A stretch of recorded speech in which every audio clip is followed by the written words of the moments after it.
Kita sering banget kan nganggap sel itu ya gitu aja, bagian dari tubuh. Padahal pengetahuan soal sel ini tuh baru banget loh dalam sejarah kita. Yuk kita telusuri bareng-bareng perjalanan luar biasa ini, gimana kita akhirnya bisa menemukan dunia tak kasat mata yang ngebangun kita semua. Coba deh, lihat angka ini. 37 triliun. Ya, segitulah kira-kira jumlah sel yang ada di tubuh Anda sekarang. Masing-masing kerja non-stop. Gila kan?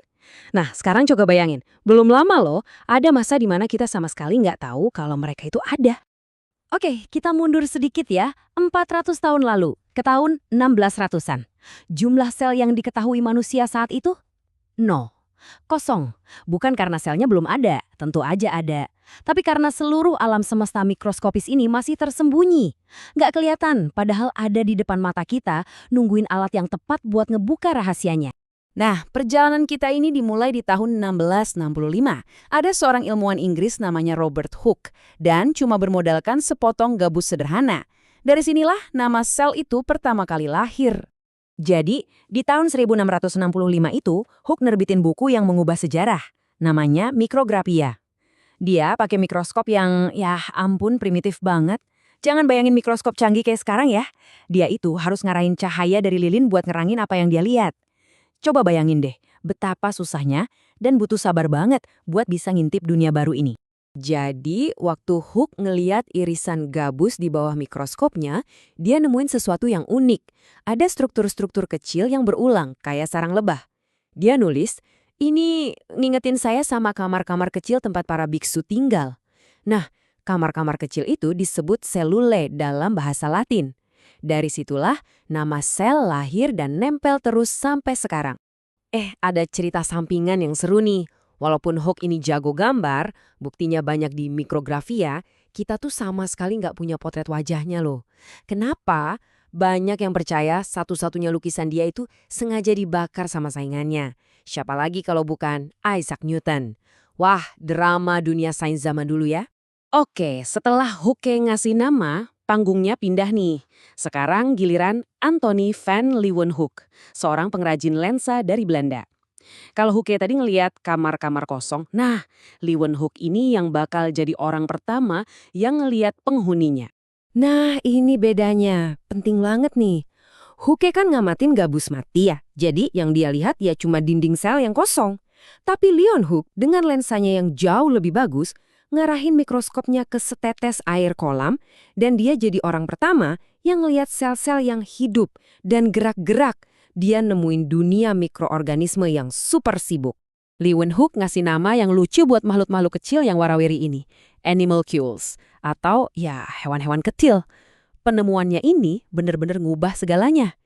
Dunia yang tak terlihat itu ternyata bukan cuma struktur kosong, tapi penuh dengan kehidupan. Oke, kita fast forward ya, loncat jauh banget, lebih dari 150 tahun ke depan, ke tahun 1830-an. Jadi setelah penemuan-penemuan awal tadi, butuh waktu lama banget buat para ilmuwan nyatuin semua kepingan puzzle ini. Sampai akhirnya ada dua ilmuwan Jerman, Matthias Leiden dan Theodor Schwann. Merekalah yang mulai ngebangun sebuah teori yang utuh. Mereka ini ngusulin dua ide yang waktu itu radikal banget, yang jadi fondasi teori sel. Pertama, semua makhluk hidup, dari tanaman paling kecil sampai paus biru, itu tersusun dari sel. Dan kedua, sel itu sendiri adalah unit dasar kehidupan. Mungkin buat kita sekarang ini kedengarannya ya iyalah. Tapi saat itu, wah, ini benar-benar mengubah cara kita memandang dunia. Tapi, teori mereka ini masih punya satu lubang besar. Satu pertanyaan yang belum kejawab. Mereka tahu sel itu ada. Tapi, dari mana sel-sel baru ini datang? Apa sel itu cuma bisa muncul dari sel lain? Atau jangan-jangan kehidupan bisa gitu aja muncul dari benda mati? Nah, ini jadi perdebatan sengit waktu itu. Pertanyaan inilah yang membawa kita ke potongan terakhir dari puzzle teori sel. Dan ini baru terpecahkan di pertengahan tahun 1800-an. Dan inilah dia potongan terakhirnya, omnis cellula e cellula, yang artinya semua sel berasal dari sel yang sudah ada sebelumnya. Titik. Ide bahwa kehidupan bisa muncul tiba-tiba dari benda mati akhirnya terpatahkan. Kehidupan hanya datang dari kehidupan. Tapi ada cerita lagi di balik penemuan ketiga ini. Ini nunjukin sisi gelapnya dunia sains. Orang yang sebenarnya ngebuktiin ide ini tuh namanya Robert Remak. Tapi yang sering dapat pujian malah Rudolf Virchow, yang ternyata ngejiplak kerjaannya Remak tanpa ngasih kredit sama sekali. Jadi yuk kita ingat nama Remak ya, pahlawan sejati di balik prinsip penting ini. Oke, jadi kita rangkum ya teori sel modern yang lengkap. 1. Semua kehidupan terdiri dari sel. 2. Sel adalah unit dasar kehidupan. Dan 3. Semua sel berasal dari sel lain yang sudah ada. 3 ide yang kelihatannya simpel, tapi benar-benar merevolusi biologi. Tapi ya begitulah sains. Kalau kita berhasil mecahin satu misteri, seringnya malah ngebuka misteri lain yang lebih besar.